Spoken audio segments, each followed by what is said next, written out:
사도행전의 말씀은 사도행전 8장 29절로 36절입니다. 성령이 빌립더러 이르시되 이 수레로 가까이 나아가라 하시거늘 빌립이 달려가서 선지자 이사야의 글 읽는 것을 듣고 말하되 읽는 것을 깨닫느냐 대답하되 지도해 주는 사람이 없으니 어찌 깨달을 수 있느냐 하고 빌립을 청하여 수레에 올라 같이 앉으라 하니라. 읽는 성경 구절은 이것이니 일러스되 그가 도살자에게로 가는 양과 같이 끌려갔고 털 깎는 자 앞에 있는 어린 양이 조용함 같이 그의 입을 열지 아니하였도다. 그가 굴욕을 당했을 때 공정한 재판도 받지 못하였으니 누가 그의 세대를 말하리요. 그의 생명이 땅에서 빼앗김이로다 하였거늘 그 내시가 빌립에게 말하되 청컨대 내가 묻노니 선지자가 이 말한 것이 누구를 가리킴이냐 자기를 가리킴이냐 타인을 가리킴이냐 빌립이 입을 열어 이 글에서 시작하여 예수를 가르쳐 복음을 전하니 길 가다가 물 있는 곳에 이르러 그 내시가 말하되 보라 물이 있으니 내가 세례를 받음에 무슨 거리낌이 있느냐. 아멘. 서신서의 말씀은 요한일서 4장 7절로 10절입니다. 사랑하는 자들아 우리가 서로 사랑하자. 사랑은 하나님께 속한 것이니 사랑하는 자마다 하나님으로부터 나서 하나님을 알고 사랑하지 아니하는 자는 하나님을 알지 못하나니 이는 하나님은 사랑이심이라. 하나님의 사랑이 우리에게 이렇게 나타난 바 되었으니 하나님이 자기의 독생자를 세상에 보내심은 그로 말미암아 우리를 살리려 하심이라. 사랑은 여기 있으니 우리가 하나님을 사랑한 것이 아니요 하나님이 우리를 사랑하사 우리 죄를 속하기 위하여 화목제물로 그 아들을 보내셨음이라. 아멘. 복음서의 말씀 요한복음 15장 1절에서 5절입니다. 나는 참 포도나무여 내 아버지는 농부라. 무릇 내게 붙어 있어 열매를 맺지 아니하는 가지는 아버지께서 그것을 제거해 버리시고 무릇 열매를 맺는 가지는 더 열매를 맺게 하려 하여 그것을 깨끗하게 하시느니라. 너희는 내가 일러준 말로 이미 깨끗하여졌으니 내 안에 거하라. 나도 너희 안에 거하리라. 가지가 포도나무에 붙어있지 아니하면 스스로 열매를 맺을 수 없음같이 너희도 내 안에 있지 아니하면 그러하리라. 나는 포도나무요 너희는 가지라. 그가 내 안에 내가 그 안에 거하면 사람이 열매를 많이 맺나니 나를 떠나서는 너희가 아무것도 할 수 없음이라. 아멘. 주님의 말씀입니다. 부활하신 예수님과 함께 걸어온 부활의 여정이 어느덧 5번째 주일을 맞이했습니다. 하루하루 성서 일과에 담긴 말씀을 통해서 우리도 부활하신 예수님을 뵙고 그 예수의 발자취를 따르고 있는데 그러면서 점차 부활이 선명한 진리로 우리 가슴에 각인이 되고 있습니다. 그런 의미에서 부활절부터 성령 강림절까지 이르는 50일 여정을 기쁨의 50일이라고 한 전통적 표현은 참 적절하게 여겨집니다. 이 기쁨의 50일 기간 동안 우리는 부활이라는 주제를 다양한 표현을 통해서 묵상하고 있습니다. 가장 먼저 부활주일에 우리는 빈 무덤 이야기를 들었습니다. 주님께서 무덤으로부터 부활하신 무덤이 빈 그 장면을 보면서 완결된 죽음이 싹 틔워낸 부활의 신비를 봤습니다. 이 신비는 부활절 2번째 주일의 복음으로 연결이 되었습니다. 무덤에 짓눌려 문들을 닫아 걸고 있던 제자들에게 발현하신 주님은 너희에게 평강이 있을지어다 라고 말씀하시고 그들을 향해 숨을 내쉬면서 성령을 받아라 하셨습니다. 주님의 이 말씀은 예수님의 그 숨결을 받아 숨쉬고 살아가는 사람들에게 열려지는 새로운 존재의 차원을 보여주는 것이었습니다. 주님의 숨결인 성령을 받아서 호흡하며 살아갈 때 우리의 거짓 자아는 죽고 그리스도 안에서의 참 자아로 부활하는 신비를 경험하게 됩니다. 부활절 셋째 주일의 복음에서 주님은 이런 부활 신비가 단지 추상적인 관념이나 은유가 아님을 당신의 부활하신 살과 부활하신 뼈를 보여주심으로써 확인해 주셨습니다. 내 손과 발을 보고 나인 줄 알라. 또 나를 만져보라. 영은 살과 뼈가 없으되 너희 보는 바와 같이 나는 있느니라. 이렇게 살과 뼈로 부활하신, 즉 육체로 부활하신 예수 그리스도는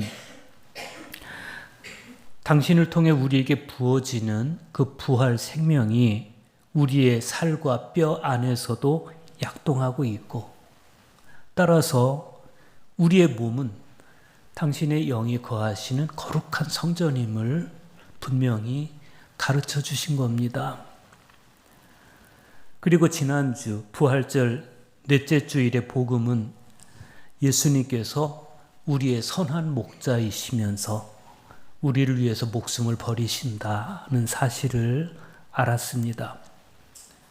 이렇게 그리스도인이란 호흡에 있어서도 주님과 결합되어 있고 육체에 있어서도 주님과 결합되어 있는, 그러므로 존재 전체가 주님과 결합된 존재임을 보여주는 이 부활 시기의 말씀을 우리가 따라가고 있는데, 마침내 오늘 부활절 제5주의 복음에서 이 말씀은 절정을 이룹니다. 나는 포도나무요 너희는 가지라. 이 말씀을 통해서 주님은 당신과 우리가 하나임을 분명히 하십니다. 나무와 가지의 관계는 같은 생명을 가지고 있다는 다른 표현입니다. 성부와 성자의 관계도 같은 생명 안에 있다는 다른 표현입니다. 마찬가지로 나와 예수님의 관계도 같은 생명으로 묶여 있다는 다른 표현입니다. 오늘 복음서의 말씀은 바로 그 놀라운 신비를 말해주고 있습니다. 알렉산드리아의 테오필루스는 예수 그리스도의 핏줄에서 흘러나온 체액이 성체 안에서 우리의 슬픔의 해독제가 되어 포도나무 가지들을 지탱하게 하신다라고 말합니다.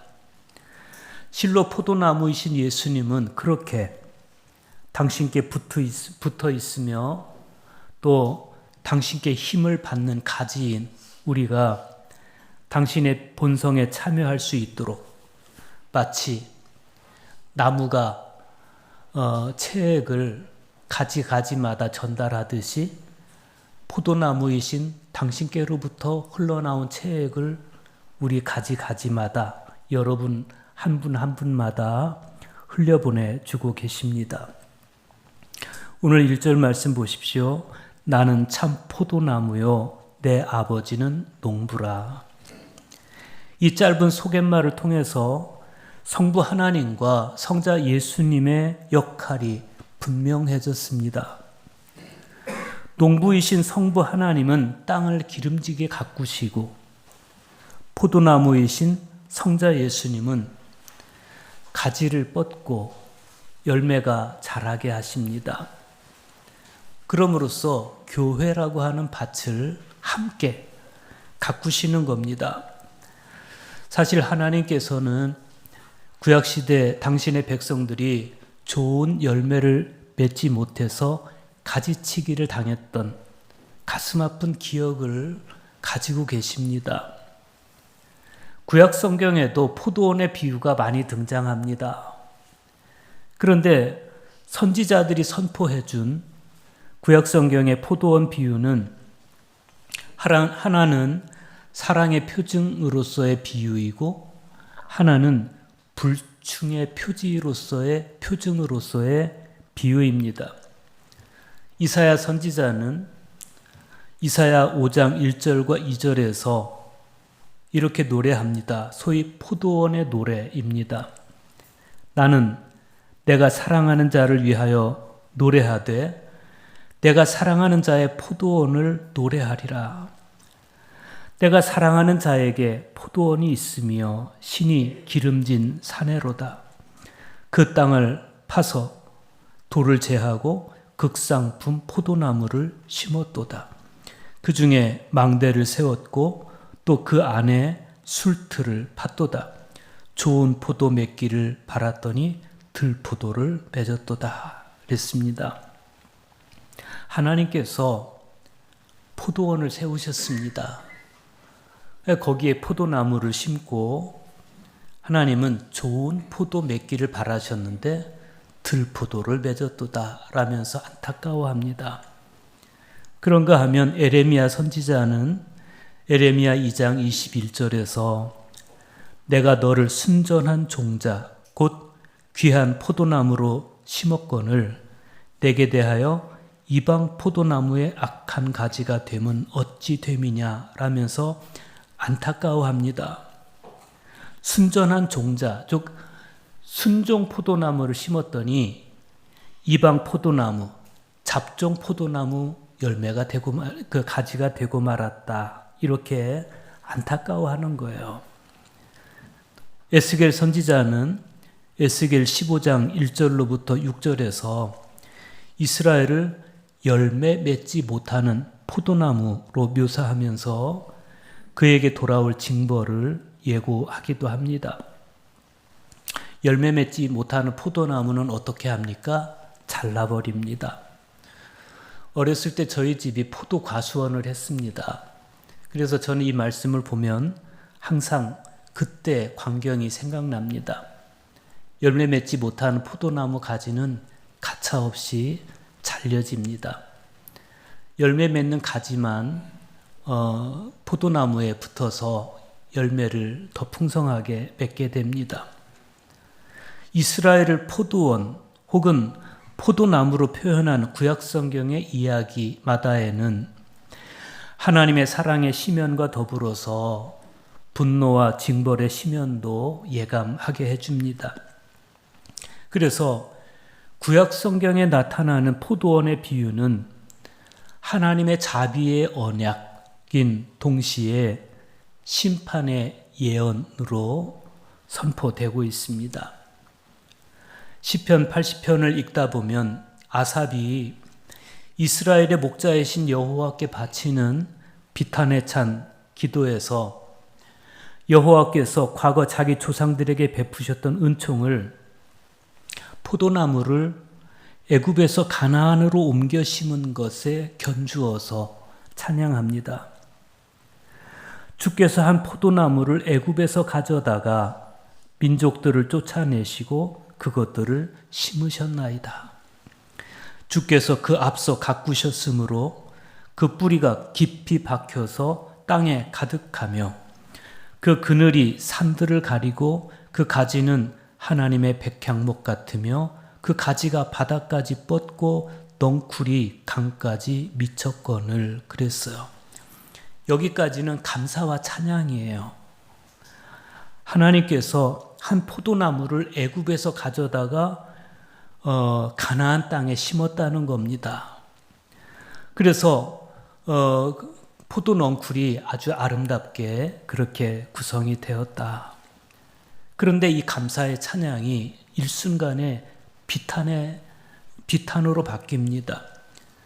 주께서 어찌하여 그 담을 허시사 길을 지나가는 모든 이들이 그것을 따게 하셨나이까? 숲속의 멧돼지들이 상해하며 들짐승들이 먹나이다.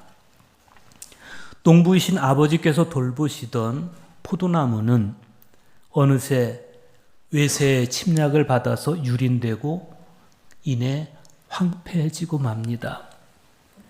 그들이 받고 누리던 전폭적인 사랑이 어느 날 다 사라지고 만 겁니다. 왜 그렇게 됐습니까? 이사야 선지자의 평가에 의하면 그들이 좋은 포도가 아닌 들포도 열매를 맺었기 때문이고, 에레미야의 평가에 의하면 순종 포도나무를 심었는데 잡종 포도나무가 됐기 때문이고, 또 에스겔 선지자의 평가에 의하면 그들이 쓸모없는 자들이 되었을 뿐 아니라 하나님의 법을 범한 악한 나무가 되었기 때문입니다. 그런데 아삽은 탄원을 멈추지 않습니다. 그는 그럼에도 불구하고 여호와께서 이 포도나무를 결정적으로 다시 일으켜 주시기를 간청합니다. 시편 80편 14절과 15절입니다. 만군의 하나님이여 구하옵나니 돌아보소서. 하늘에서 굽어보시고 이 포도나무를 돌보소서. 주의 오른손으로 심으신 줄기요 주를 위하여 힘있게 하신 가지니이다. 여러분, 아삽의 이 기도가 응답되었겠습니까? 오늘 우리는 복음서의 포도나무와 가지 비유를 읽으면서 아삽의 이 간절한 기도가 예수님을 통해서 응답된 것을 보게 됩니다. 예수님께서 뭐라고 말씀하십니까? 나는 참 포도나무요 내 아버지는 농부라. 너무 오랫동안 황폐해 있었던 포도원이, 너무 오랫동안 쓸모없었던 포도나무가 나는 참 포도나무다, 예수님의 이 선언을 통해서 비로소 회복되기 시작한 것을 우리가 봅니다. 나는 참 포도나무요 내 아버지는 농부라. 이 선언에서 우리는 두 가지 중요한 사실을 기대할 수 있습니다. 하나는 포도나무를 갖다 심으신 하나님의 본래적 수건이 예수 그리스도를 통해서 이루어지게 되었다. 애굽에서 가나안으로 포도나무를 옮겨 심었는데 그들이 맺은 포도 열매는 들포도였고 잡종 포도였고, 그래서 하나님은 낭망하셨는데, 그래서 일순간 그들은 심판을 당할 수밖에 없었는데, 어느 날 성자 예수님께서 내가 참 포도나무다 라고 말씀하시는 겁니다. 그럼으로써 하나님의 수건이 예수 그리스도를 통해서 이루어지게 되었다. 애굽에서 포도나무를 갖다 심으시며 하나님께서 기대하신 게 뭐였겠습니까? 참 포도 열매를 기대하신 거예요. 비록 강대국들 틈바구니에 끼어있는 작디 작은 나라의 이스라엘 백성들이지만 사람이 떡으로만 사는 것 아니요 하나님의 입으로 나오는 말씀으로 사는 그 아름다운 믿음의 열매를 하나님께서는 기대하신 겁니다.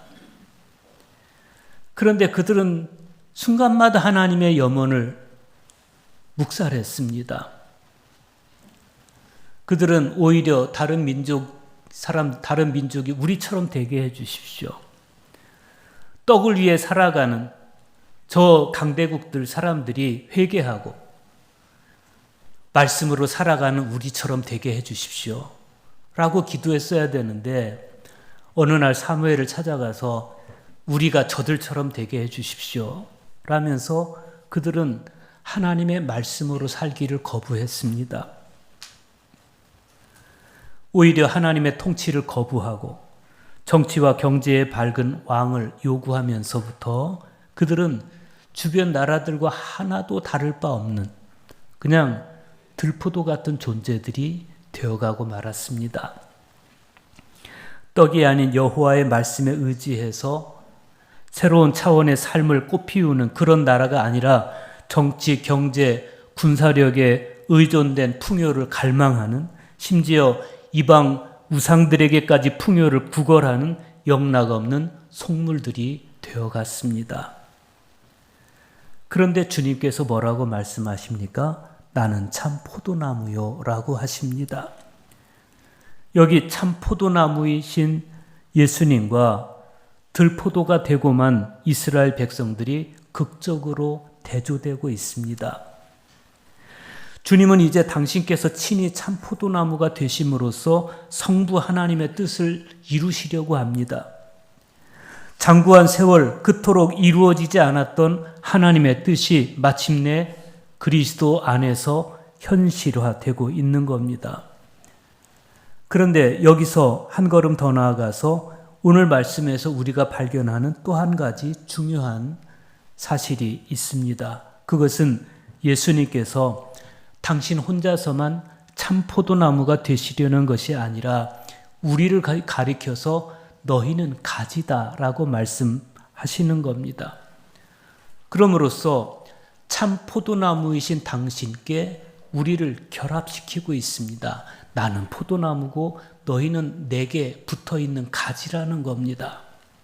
3절에서 5절 보십시오. 너희는 내가 일러준 말로 이미 깨끗하여졌으니 내 안에 거하라. 나도 너희 안에 거하리라.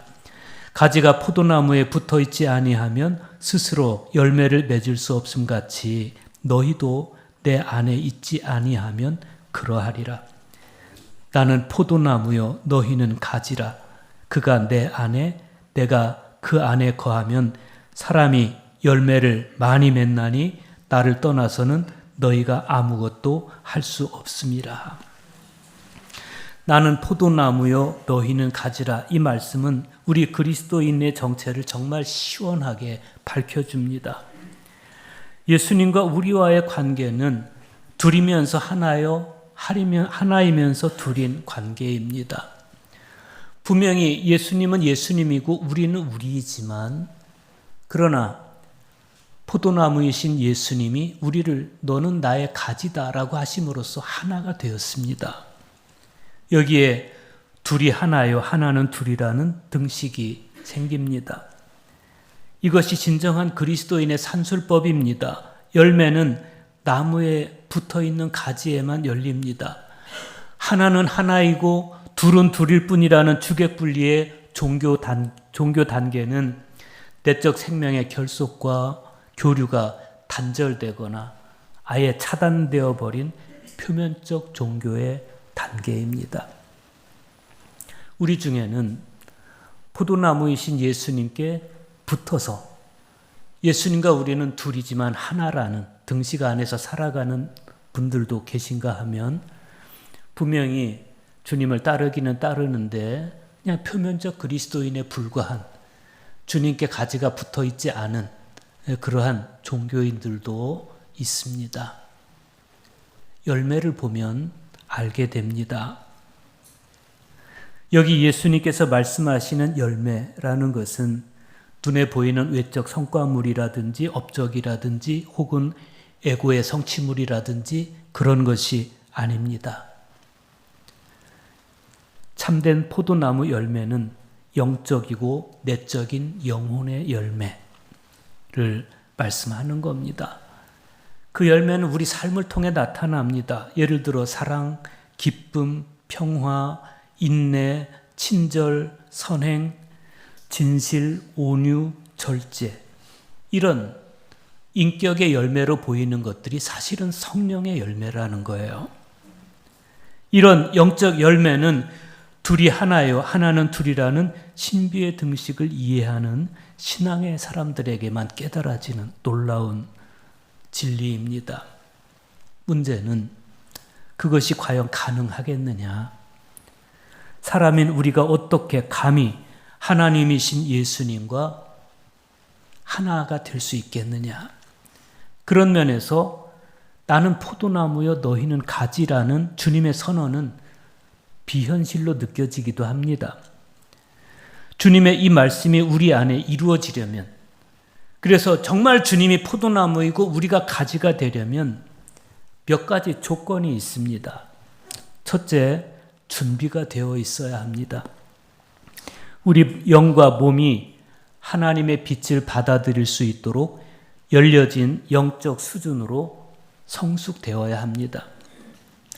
10세기 말경에 살았던 성 베드로 다미아노는 성경을 열심히 읽을 것을 권하면서 이렇게 말했습니다. 그대가 한 장소에서 다른 장소로 이동하거나 또는 여행 중이거나 어떤 필요한 일을 할 때 그대의 입술은 지속적으로 성서로부터 어떤 것을 깊이 반추하고 절구 안에 든 곡식처럼 시편을 빻도록 하시오. 그리하여 향기로운 나무에서 나는 냄새처럼 향기를 내게 하시오. 그랬습니다. 어느 한 장소에 있거나 혹은 다른 장소로 이동하거나 여행 중이거나 어떤 필요한 일을 할 때 그럼에도 불구하고 입술은 지속적으로 성경 말씀을 깊이 반추하고 그 말씀을 묵상하라는 겁니다. 렉시오 디비나를 열심히 하라는 겁니다. 이런 영적 노력이 있을 때 우리는 비로소 포도나무이신 예수님의 튼실한 가지가 된다는 겁니다. 둘째, 이런 영적 체험은 성령의 은총을 통해서만 가능합니다. 예수님과 결합되는 것, 예수님 안에 닻을 내리고 뿌리 내리는 것을 가능하게 도와주시는 분은 성령님이십니다. 성령님은 우리 모두를 포도나무이신 그리스도께 결합시키는 분이시고 그리스도인이란 성령에 참여함으로써 그리스도의 본성에 참여한 가지라는 거예요. 주님은 4절에서 내 안에 거하라고 말씀하십니다. 이 말씀은 내 안에 머물러 있어라 이런 뜻입니다.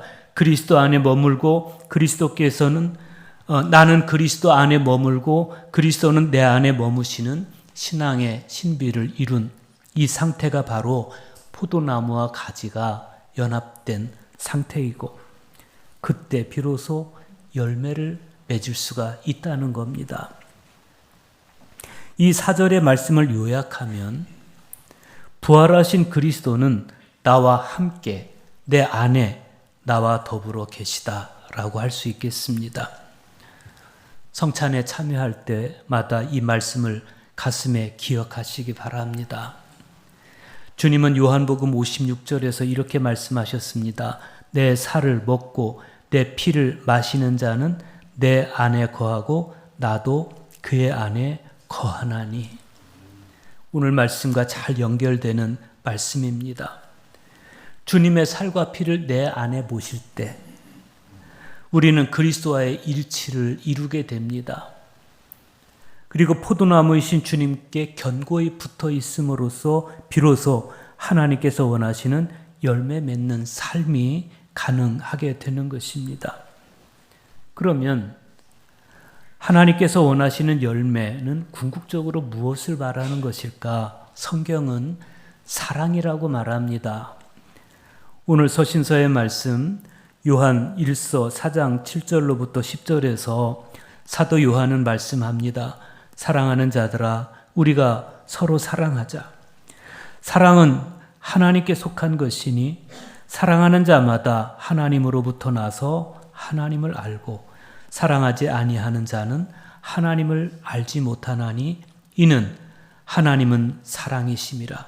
하나님의 사랑이 우리에게 이렇게 나타난 바 되었으니 하나님이 자기의 독생자를 세상에 보내심은 그로 말미암아 우리를 살리려 하심이라.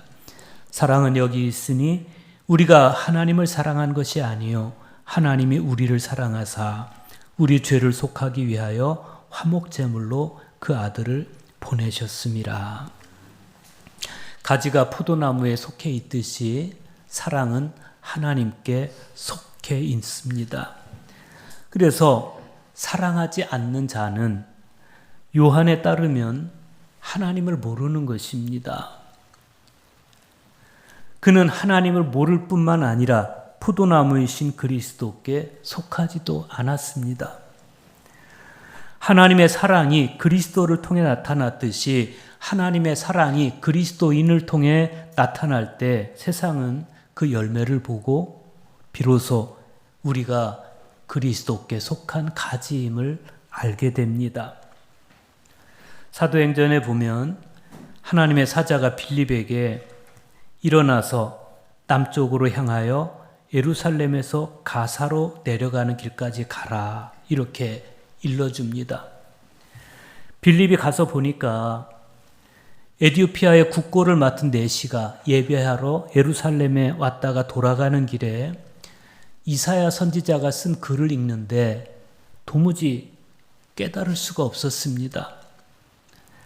빌립이 그에게 읽는 것을 깨닫습니까? 라고 물었을 때 그는 지도해 주는 사람이 없는데 어떻게 깨달을 수 있겠습니까? 라고 대답합니다.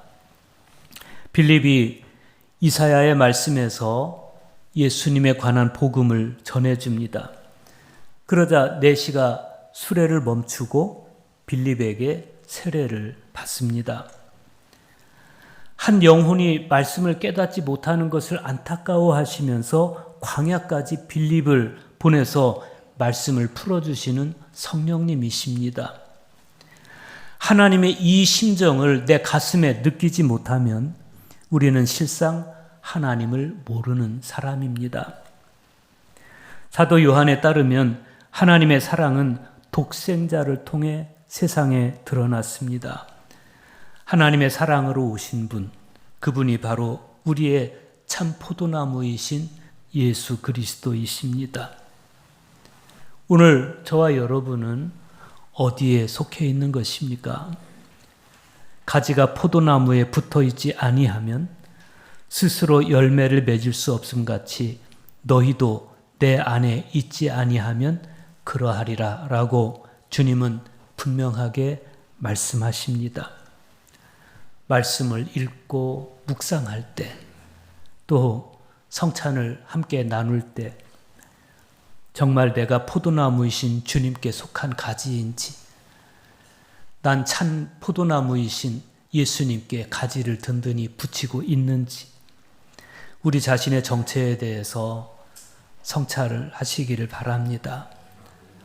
포도나무이신 주님께 속한 가지로서 또 말씀과 성찬을 통해 주님의 수액을 공급받는 나로서 튼실한 그리스도인의 열매를 맺어서 주님과 함께 기뻐하는 우리 모두가 될 수 있기를 축복합니다.